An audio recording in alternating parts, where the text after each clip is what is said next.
Hello guys, कैसे हो आप। आज एक रिक्वेस्ट थी मेरे सब्सक्राइबर की, तो उस पे आज हम वीडियो बना रहे हैं। इसका वीडियो का नाम है physical characteristic of spouse in astrology. कैसे आप पता लगा सकते हो physical characteristic of spouse in astrology through planets and all. ऐसे तो वीडियोज़ आपने पहले बहुत देखे होंगे, बट इस वीडियोज़ में थोड़ा सा न्यू होगा, कॉम्बिनेशन में बात होगा, कुछ न्यू चीज़ें पे हम बात करेंगे। ठीक है, मतलब यूजुअल कॉमन नहीं होगा, कुछ नया होगा। ठीक है। इसमें एज यू ऑल नो, जैसे मैं बताने जा रहा हूँ फिज़िकल करैक्टरिस्टिक, ठीक है, ऑफ स्पाउस। ये पहले वीडियो आ रखा है, लेकिन इसके में कुछ न्यू पॉइंट्स हैं, उसको लेके आए हैं। ठीक है। आपको पता है कि जब भी आपको ये एस्ट्रोलॉजी चार्ट है, आपके जो भी आपका डेट ऑफ बर्थ है, आप उसे एक एस्ट्रोलॉजी ऐप में डालोगे तो आपको पता चल जाएगा। एक आपका चार्ट ऐसे ओपन हो जाएगा। इसको नॉर्थ इंडियन चार्ट बोलते हैं। ठीक है, इसको D1 चार्ट कहते हैं, लग्न चार्ट कहते हैं। अब इसमें अगर आपको पता करना है तो 7th हाउस जो है, जैसे देखो, फर्स्ट हाउस ये होता है, सेकंड ये होता है, थर्ड ये होता है, fourth, fifth, six, seventh. Usually जो प्लैनेट्स होते हैं वो कोई भी नंबर से स्टार्ट हो सकते हैं, यहाँ से 1 to 12 कोई भी नंबर से स्टार्ट हो सकते हैं। ठीक है, बट ये 7th हाउस होता है। तो 7th हाउस जो रिप्रेजेंट करता है मैरिज, रिलेशनशिप, स्पाउस। ठीक है, ऐसे बिजनेस पार्टनरशिप भी यूज़ बताता है, बट ये मैरिज स्पाउस ज़्यादा बताता है। और इसकी कंडीशन, इसका साइन, इसका स्ट्रेंथ और इसका ruling planet major role determine करता है फिजिकल करैक्टरिस्टिक एक स्पाउस का बताने के लिए, चाहे आप लड़का हो लड़की कोई भी हो। ठीक है। और अब बताते हैं कि जो 7th हाउस में एक प्लैनेट जो मोस्ट इम्पॉर्टेंट है, इसका नाम है जैसे वीनस। वीनस जो है planet of beauty, love, attraction. ठीक है, इसका एक स्ट्रॉन्ग इन्फ्लुएंस होता है एक स्पाउस का अपीयरेंस और चार्म बताने के लिए। कई लोग कहते हैं कि फॉर ए मैन वीनस और फॉर ए वुमेन जुपिटर काम करता है। ठीक है, और for boyfriend that is A Mars काम करता है। ठीक है, लव मैरिज में मैंने देखा है वीनस और मार्स का बहुत बड़ा रोल होता है। ठीक है, अब इसी क्रम में हम चलते हैं आगे। अब मैं बताऊंगा कि क्या होगा इस हाउस में अगर कोई साइन होगा तो उसका क्या है। देखो, बहुत सारे साइन हैं, ठीक है, लेकिन अलग अलग बताता हूँ। देखो, 7th हाउस में कोई भी 1 से लेकर 12 नंबर, 1 से 12 नंबर होगा, वो आपको बताएगी अपने स्पाउस के बारे में। ठीक है, सपोज डैट कि अगर आपका ये 1 नंबर हो, ठीक है, या 5 नंबर हो या 9 नंबर हो। ठीक है, मीन्स आपका एरिस हो, लियो हो, सेजिटेरियस हो। ठीक है, तो जो आपके स्पाउस होंगी वो एनर्जेटिक होंगी, कॉन्फिडेंट होंगी, एक शार्प फीचर होगा उनका। ठीक है, वही अगर यहाँ पर आप कह सकते हो कि अगर 2 नंबर हो, 6 नंबर हो, और अगर आपका यहाँ पर एक 11 नंबर हो। ठीक है, तो आप कह सकते 10 नंबर हो, थोड़ा मैं डीपली देख रहा था। तो इसमें अगर टॉरस हो, विर्गो हो या कैप्रिकॉन हो, तो आप कह सकते हो कि आपके जो स्पाउस होंगे उनके एक अच्छा वेल बिल्ट बॉडी होगा, ग्रेसफुल होंगे। ठीक है, फोकस रहते हैं, वो यूजली देखने में भी ठीक ठाक रहते हैं। अब वही अगर यहाँ पर अगर एयर साइन हो, एयर साइन जैसे कि अगर यहाँ पर आपका 3 नंबर और 7 नंबर और अगर आपका 11 नंबर हो, ठीक है, तो जो आपके स्पाउस होंगे वो काफ़ी अट्रैक्टिव होंगे, इंटेलिजेंट लुकिंग होंगे, यूथफुल हो सकते हैं। ठीक है, अब यहीं पे अगर वाटर साइन हो जाए, वाटर साइन जैसे 4 नंबर हो, 8 नंबर हो या 12 नंबर हो, ठीक है, जो कि कैंसर, स्कॉर्पियो, पाइसिस में हो, तो जो आपके स्पाउस होंगे उनके काफ़ी सॉफ्ट एक्सपीरियंस होते हैं, एक्सप्रेसिव आई होता है, इमोशनल चार्म होता है उनका। ठीक है, अब 7th हाउस के लॉर्ड अगर डिफरेंट हाउसेस में होंगे तो वो फिजिकल एंड पर्सनैलिटी ट्रेट बताएंगे। ठीक है, अब आते हैं कि वीनस क्या करता है। देखो, जो वीनस है, वीनस एक अगर स्ट्रांगली प्लेस्ड है 7th हाउस में, ठीक है, तो ये आपको ब्यूटीफुल, हैंडसम, चार्मिंग, खुद की केयर करने वाले, फैशन टाइप, ग्रेसफुल वाइफ मिलती है। लेकिन हाँ, यही वीनस कंप्लीट वाइट ब्यूटी नहीं देते। ठीक है, समझो, beautiful is not just white, beautiful is facial feature and how you carry and how people perceive, कैसे आपको लोग समझते हैं, कैसे लोग देखते हैं।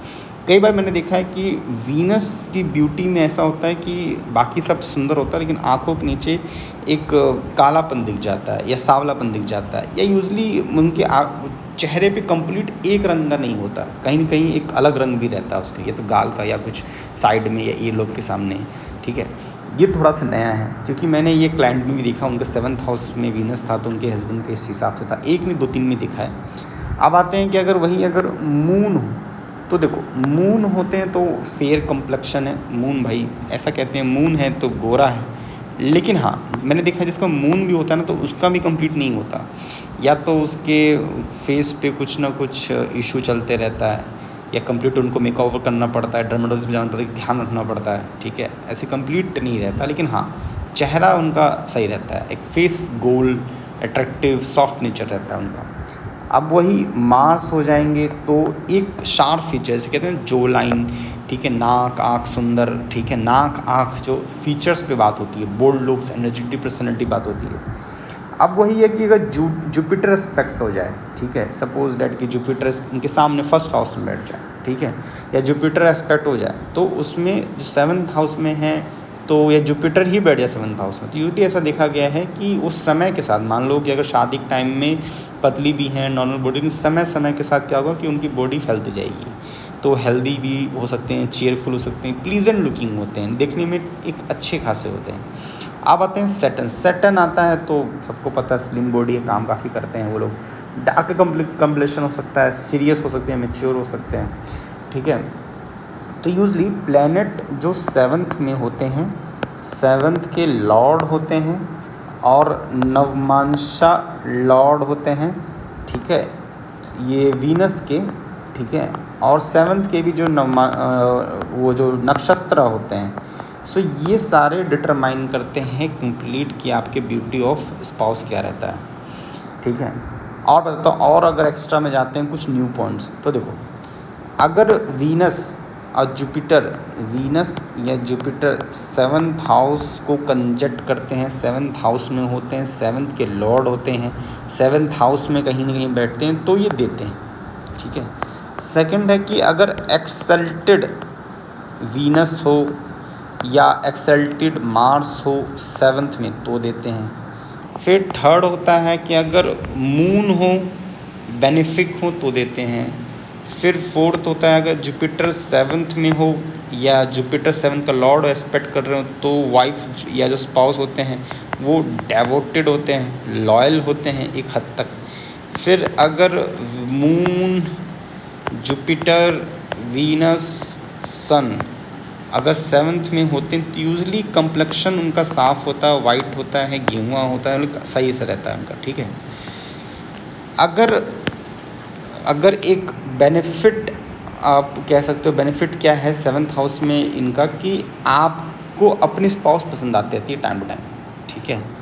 अब आते हैं कि वीटिश या ब्लैकिश कब होता है, जब राहु या सैटर्न, कई बार होगा ना राहु सैटर्न ऐसा है कि आपको अपने उम्र से बड़े या उम्र से बहुत छोटे या रंग बहुत सांवला, रंग बहुत काला वो आदमी पसंद आ जाते हैं, कभी रिलेशनशिप से चले जाते हो। सेम मरकरी तो इवन लोगों को इंटर जेंडर, अलग अलग जेंडर या सेम जेंडर में भी पसंद आ जाते हैं, ठीक है। फिर अगर मेलेफिक 7th हाउस में हो तो दिक्कत हो सकता है, ठीक है।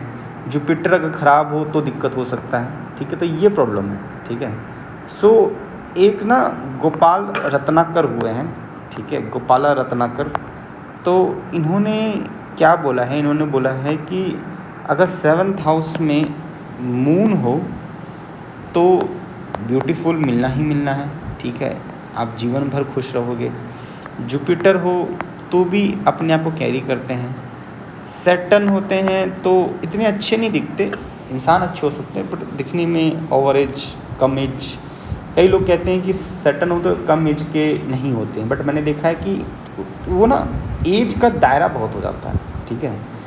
और अगर सन और मरकरी हो जाता है, ठीक है, या डबल साइन में चले जाते हैं, तो बहुत सारे वुमेन या बहुत सारे हस्बैंड से उनका मेल मिलाप रहता है। मार्स और वीनस का क्या है ना कि उनमें सेक्सुअलिटी हाई होती है, अगर नहीं भी होती उनको दूसरों से बात करना अच्छा लगता है, तो वो अलग अलग रिलेशनशिप में भी चले जाते हैं, ठीक है।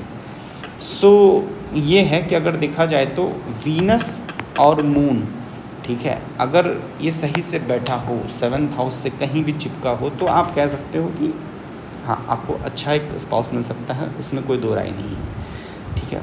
और कुछ मैं बताऊँ आपको, ठीक है। एक चीज़ और है कि देखो, राहु केतु तो उसे शैडो प्लैनेट कहते हैं, लेकिन राहु केतु का बहुत असर है। राहु व केतु फर्स्ट या 7th में कहीं बैठ जाता है, देखना कि आपको कई बार वो पसंद आदमी आ जाता है जिसके चेहरे पे कहीं कहीं कट हो, ठीक है, ऐसा मैंने बहुत देखा है। और राहु क्या करता है 7th हाउस में, एक एक्जॉटिक अपीयरेंस देता है। कई बार आपको कोई foreign, inter religion, inter caste पसंद आ जाएगा, ठीक है। केतु क्या है कि एक अलग ही ऑरा रहता है उस इंसान का, एक अलग ही ब्यूटी रहती है। कई बार आपको पसंद, सामने लोग पसंद नहीं आएगा, कई बार सामने पसंद, आपको पसंद ना आएगा, ठीक है। सो इस तरह से हिसाब है। सो अगर आपको वीडियो अच्छी लगी तो प्लीज़ लाइक करें, कमेंट करें, ठीक है। मेरा नाम शिवम है, आपको पता है, वत्सायन है। और कुछ पसंद आया हो तो प्लीज़ बताएं, ना पसंद तो बताया हो, कुछ नए वीडियो बनाने हो तो बताना हो। Thank you. कंसल्टेशन लेने के लिए फ़ोन नंबर दिया है, कॉन्टैक्ट करें आप। Thank you so much.